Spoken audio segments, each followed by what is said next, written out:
तो अगर आपका गोल शॉर्ट टर्म है, कम समय के लिए इन्वेस्टमेंट करना चाहते हो और ऐसे में अगर आप स्टॉक मार्केट में डायरेक्ट स्टॉक को खरीद कर इन्वेस्टमेंट करते हो, बुरी तरह फंस सकते हो। तो मेरे भाई, जिसको करना है ना वो ऑलरेडी कर रहा है, और जिसको नहीं करना है वो खाली बहाने दे रहा है। सिर्फ पैसे को इन्वेस्टमेंट करने से ही पैसा ग्रो नहीं करता है, बल्कि पैसे को सही जगह पे इन्वेस्टमेंट करने से ही पैसा ग्रो करता है। समझ गए ना? तो आज की वीडियो में बेसिकली हम सीखने वाले हैं कि 2026 में कहां पर इन्वेस्टमेंट करना सही रहेगा। यानी कि आज के समय में अगर आप 2026 में देखोगे तो चाहे आप स्टॉक मार्केट में चले जाओ, स्टॉक मार्केट भी ऑल टाइम हाई पर पहुंच गया है। चाहे आप गोल्ड सिल्वर में चले जाओ, गोल्ड सिल्वर भी ऑल टाइम हाई में पहुंच गया है। चाहे आप क्रिप्टो मार्केट में चले जाओ, क्रिप्टो मार्केट में बिटकॉइन भी ऑल टाइम हाई पर है। रियल एस्टेट में चले जाओ, रियल एस्टेट तो हमेशा ही ऑल टाइम हाई पर रहता है। यानी कि आज के समय पर चाहे आप दुनिया का किसी भी एसेट क्लास में चले जाओ, हर एक एसेट क्लास आपको महंगा भाव पे मिलेगा। स्टॉक मार्केट भी ऊपर है, गोल्ड सिल्वर का प्राइस भी ऊपर है, क्रिप्टो मार्केट भी ऊपर है, रियल एस्टेट का दाम भी काफी ज्यादा ऊपर है। तो क्या ऐसे में इन्वेस्टर्स के पास अभी अपॉर्चुनिटी नहीं है इन्वेस्टमेंट करने का? मैं कहता हूं अभी भी बिल्कुल अपॉर्चुनिटी है। अगर आप सही जगह पे सही बुद्धि का इस्तेमाल करके इन्वेस्टमेंट करते हो तो अभी भी काफी ज्यादा पोटेंशियल है 2026 में इन्वेस्टमेंट करने का। लेकिन आपको सही जगह को समझना पड़ेगा, सही चीजों में इन्वेस्टमेंट करना पड़ेगा। तो आज की वीडियो में इसी को समझने वाले हैं कि 2026 में सबसे ज्यादा पैसा कहां पर बन सकता है, हमारे लिए कौन सा ऑप्शन सबसे ज्यादा बेस्ट रह सकता है। तो वीडियो को एंड तक जरूर देखिएगा। लेकिन डिस्क्लेमर दूंगा, ये वीडियो एजुकेशनल पर्पस के लिए बनाया गया है। वैसे आप शेयर बाजार में या फिर कहीं भी अपने पैसों को इन्वेस्टमेंट करो, पैसा डूबने का डर होता है, रिस्क होता है, तो कहीं पर भी इन्वेस्टमेंट करने से पहले अपनी तरफ से बुद्धि का इस्तेमाल जरूर करें। इस वीडियो को आप एजुकेशन के लिए देख सकते हो, ये वीडियो कोई इन्वेस्टमेंट एडवाइस नहीं है। ठीक है, तो चलिए करते हैं वीडियो की शुरुआत। सबसे पहले आप एक बात को समझो कि पिछले 100 सालों में ऐसा ये दूसरी बार हो रहा है जब इस दुनिया का सारे एसेट क्लास का जो भाव है अभी टॉप पर है। यानी कि अभी के टाइम पे चाहे स्टॉक मार्केट हो, कमोडिटी मार्केट हो, क्रिप्टो मार्केट हो, रियल एस्टेट हो, सबका भाव ऊपर है। और ऐसा पिछले 100 सालों में ये दूसरी बार हो रहा है। ऐसा बार बार नहीं होता है। जनरली ऐसा देखा जाता है कि जब स्टॉक मार्केट टॉप पर रहता है उस समय गोल्ड सिल्वर का भाव नीचे रहता है, लेकिन इस बार तो भैया सब कुछ ही ऊपर है। तो ऐसे में 2026 में सबसे बढ़िया इन्वेस्टमेंट क्या रहेगा? फर्स्ट इन्वेस्टमेंट प्रायोरिटी आपका होना चाहिए भैया खुद पर इन्वेस्ट करो। यानी कि आपको 2026 में बाकी एसेट क्लास छोड़ो, पहले खुद पर इन्वेस्ट करना सीखो, खुद को ग्रो करो, खुद को एडवांस बनाओ। क्योंकि दुनिया 2026 में पूरी तरीके से बदल गया है, पूरा चेंज हो गया है। आपने सुना होगा कुछ समय पहले कि कुछ बड़े बड़े टेक्नोलॉजी वाला कंपनी ने लाखों एम्प्लॉय को निकाल दिया है। क्या आपको पता है ऐसा क्यों हुआ है? इसके पीछे का मेन जड़ है भैया AI, यानी कि आर्टिफिशियल इंटेलिजेंस। एडवांस टेक्नोलॉजी आ गया है, दुनिया पूरी तरीके से बदल गया है। आज के समय पर अगर आप खुद को ग्रो नहीं करते हो, खुद को टेक्नोलॉजी के साथ नहीं जुड़ पाते हो, तो भैया दुनिया की इस रेस से आप काफी ज्यादा पीछे रह जाओगे। इसीलिए सबसे पहला आपका गोल होना चाहिए खुद पर इन्वेस्ट करो, खुद को इंप्रूव करो, नई नई चीजों को सीखो। नई चीजों को नहीं सीखोगे भैया जमाने से काफी ज्यादा पीछे रह जाओगे। समझ गए ना बात? उसके बाद क्या है कि नया जमाना है, नया टेक्नोलॉजी है, रेस का हिस्सा रहो। यानी कि नया रेस शुरू हो गया है। आज के समय पर AI का रेस शुरू हो गया है, और इस रेस में अगर आप पार्टिसिपेट नहीं करोगे भैया आज से 10 साल के बाद बहुत बड़ा पछताने वाले हो। आप 10 साल के बाद खुद को कोसोगे कि मैंने क्यों उस समय पर नया टेक्नोलॉजी आया था, मैंने क्यों चीजों को सीखना नहीं शुरू किया था, क्यों मैंने साहस नहीं किया था। अगर उस समय मैंने साहस किया होता तो आज भी मैं रेस का हिस्सा होता, आज भी मैं दुनिया के साथ अपडेटेड रहता। ठीक है, तो इसीलिए 2026 में सबसे पहला आप इन्वेस्टमेंट आपका होना चाहिए खुद पर। खुद के नॉलेज को इंप्रूव करो, नई नई चीजों को सीखना शुरू कर दो। और AI जो है एक नया टेक्नोलॉजी आ गया है, इसके बारे में, इसके टूल्स के बारे में जानना शुरू कर दो, क्योंकि आने वाला जो भविष्य है इसी चीज का है। समझ गए ना बात? उसके बाद क्या है, बिल्ड मल्टीपल इनकम सोर्स। यानी कि सिर्फ एक इनकम सोर्स पर डिपेंड मत रहो। यानी कि अगर आपका घर चलता है सिर्फ एक इनकम सोर्स से, आप कोई जॉब करते हो और उस जॉब से जो आपको सैलरी मिलता है उसी सैलरी के पैसे से आपका घर चलता है, आपका घर में खाना आता है, अनाज आता है, आप अपने बच्चों को स्कूल पढ़ाते हो। यानी कि आपका जो पूरा का पूरा खर्चा है सिर्फ एक इनकम सोर्स पर डिपेंड है। तो भैया आप अपने जीवन में सबसे बड़ा रिस्क ले रहे हो, क्योंकि जिस दिन, भगवान ना करे ऐसा हो, लेकिन जिस दिन आपका वो जॉब चला जाएगा उस दिन आप रोड पर भी आ सकते हो। सोचो जरा उन लोगों के साथ क्या हुआ होगा जब IT सेक्टर की कंपनियों ने अपने एम्प्लॉय को निकाल दिया होगा। तो उन एम्प्लॉय के जीवन में क्या बीता होगा जो एम्प्लॉय का जीवन सिर्फ एक इनकम सोर्स पर डिपेंड था। तो इसीलिए इस बात को ध्यान से समझ लो भाई, सीरियसली इस बात को ले लो कि सिर्फ एक इनकम सोर्स पर डिपेंड मत रहो, अलग अलग इनकम सोर्स बनाओ। हाँ, यहाँ पर आपका काफी सारा एक्सक्यूजेस आ सकता है, काफी सारा बहाना आ सकता है कि सर मैं दूसरे के अंडर में काम करता हूँ, सुबह 9 बजे जाता हूँ, शाम को 6 बजे आता हूँ, अब मैं दूसरा कौन सा काम करूँ, दूसरा इनकम सोर्स कैसे बनाऊं। तो भैया देखो, खुजली आपको है तो खुजाना भी तो आपको पड़ेगा ना। अब आपका जीवन कैसा है ये तो आपको ही पता है, और आपके जीवन में जो जो समस्या है उसका समाधान भी तो आपको ही करना पड़ेगा ना।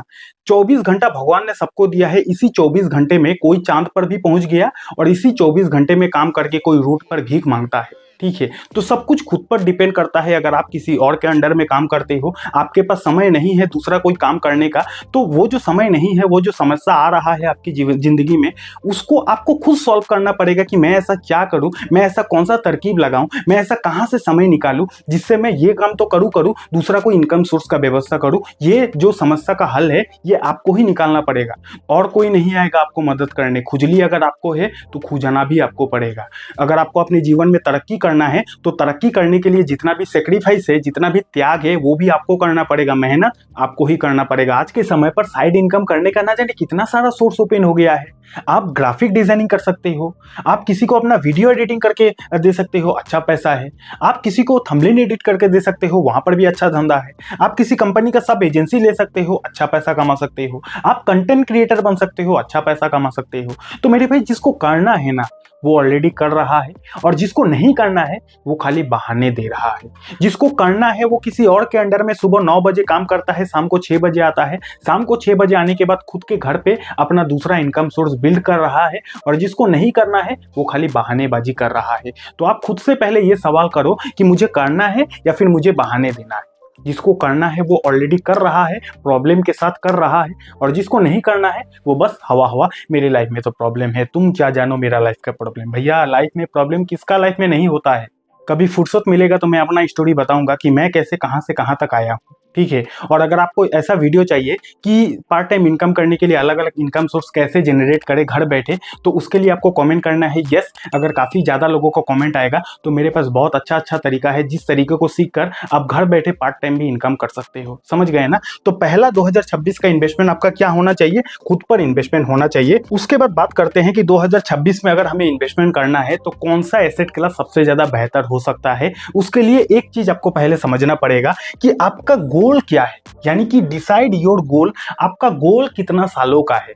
अगर आपको 2026 में इन्वेस्टमेंट करना है और अगर आप समझ नहीं पा रहे हो कि भैया कहां पर इन्वेस्टमेंट करूं, हर चीज का तो वैल्यू हाई है, तो सबसे पहले आप अपने आप से ये सवाल पूछो कि आपका जो इन्वेस्टमेंट है उस इन्वेस्टमेंट का आपका कोई गोल होगा ना, वो गोल कितना है, कितना टाइम फ्रेम का गोल है।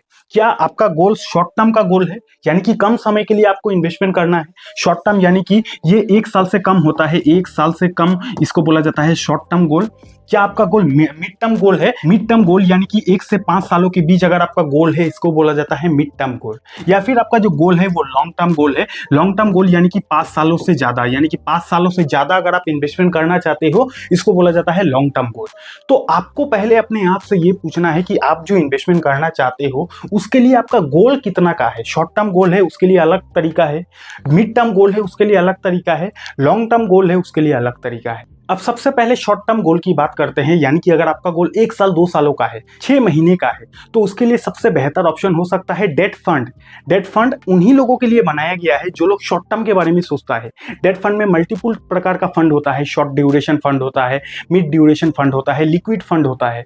तो डेट फंड एक ऐसा फंड है, उसमें भी बहुत सारा प्रकार है, लेकिन अगर आपका शॉर्ट टर्म प्लान है, 6 महीना साल भर का प्लान है, यानी कि अगर आप आज इन्वेस्टमेंट करोगे, अगर आपको पैसा अपना 6 महीने के बाद ही उठाना है, 1 साल के बाद ही उठाना है, तो डेट फंड में ऐसा काफी सारा कैटेगरी है, जिन कैटेगरीज को अगर आप एनालिसिस करके इन्वेस्टमेंट करते हो तो वो सारा फंड बनाया ही इसलिए गया है जिनको शॉर्ट टर्म के लिए इन्वेस्टमेंट करना है। लिक्विड फंड होता है, ये भी शॉर्ट टर्म के लिए इन्वेस्टमेंट किया जाता है। तो अगर आपका गोल शॉर्ट टर्म है, कम समय के लिए इन्वेस्टमेंट करना चाहते हो, और ऐसे में अगर आप स्टॉक मार्केट में डायरेक्ट स्टॉक को खरीद कर इन्वेस्टमेंट करते हो, बुरी तरह फंस सकते हो, क्योंकि इस समय स्टॉक मार्केट का वैल्यू काफी ज्यादा हाई है। तो 6 महीना का गोल है, 1 साल का गोल है, स्टॉक मार्केट में बिना एनालिसिस का इन्वेस्टमेंट करोगे, गिर जाएगा, फिर रोना पड़ेगा। इसलिए शॉर्ट टर्म गोल है तो हमेशा liquid fund, debt fund, short term, short duration debt fund होता है, उन सारी फंड को आपको स्टडी करना चाहिए। अगर आपका मिड टर्म गोल है यानी कि मीडियम टर्म गोल है, 2 साल 3 साल 4 साल 5 सालों के लिए इन्वेस्टमेंट करना है, तो आप मिड कैप फंड को स्टडी कर सकते हो, आप लार्ज कैप फंड को स्टडी कर सकते हो, क्योंकि 2-4 साल 5 सालों में मिड कैप फंड हो गया, लार्ज कैप फंड हो गया, एक अच्छा खासा हमें फायदा दिला सकता है। या फिर गोल्ड को आप स्टडी कर सकते हो, ठीक है। तो मिड टर्म के लिए मिड कैप फंड हो गया, लार्ज कैप फंड हो गया, गोल्ड हो गया, सिल्वर हो गया, 4-5 सालों में हमेशा गोल्ड ने अच्छा खासा हमें फायदा दिलाया है। लेकिन इन्वेस्टमेंट करने से पहले खुद का स्टडी जरूर करें। इस वीडियो से बस आप नॉलेज ले सकते हो, इसको रिकमेंडेशन मत समझ लेना, ठीक है। लेकिन अगर आपका गोल लॉन्ग टर्म गोल है, अगर आपका 5 साल से ज्यादा का गोल है, तो लॉन्ग टर्म में हमेशा हर एसेट क्लास ने अब तक तो अच्छा रिटर्न दिया है। चाहे आप स्टॉक मार्केट ले लो, चाहे आप क्रिप्टो ले लो, चाहे गोल्ड ले लो, चाहे रियल एस्टेट ले लो।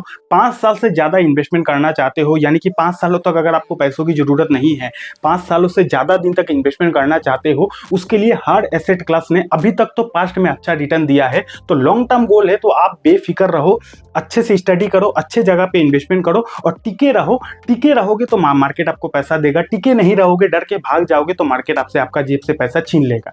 समझ गए ना बात। तो लॉन्ग टर्म वालों के लिए हर एक एसेट क्लास अच्छा ही होता है, लेकिन मिड टर्म वालों के लिए, शॉर्ट टर्म वालों के लिए अलग अलग वेराइटीज ऑप्शन है मार्केट में। उन सारे ऑप्शन को स्टडी करने के बाद, अपने फाइनेंशियल एडवाइजर से डिस्कशन करने के बाद आप इन्वेस्टमेंट कर सकते हो। वैसे आप सभी लोगों को हैप्पी न्यू ईयर। अगर आप चाहते हो कि मैं एक ऐसा वीडियो बनाऊं जिसमें ये बताऊं कि पार्ट टाइम घर बैठे कैसे कैसे इनकम को जनरेट किया जाता है, उसके लिए आपको कमेंट में लिखना है यस। और अगर आपको ट्रेडिंग को बिल्कुल जीरो से सीखना है तो आप यहाँ पे क्लिक करके इस वीडियो को देख सकते हो। और इन्वेस्टिंग करने के लिए डीमेट अकाउंट नहीं है, डीमेट अकाउंट का लिंक आपको डिस्क्रिप्शन पर मिल जाएगा। बहुत बहुत धन्यवाद।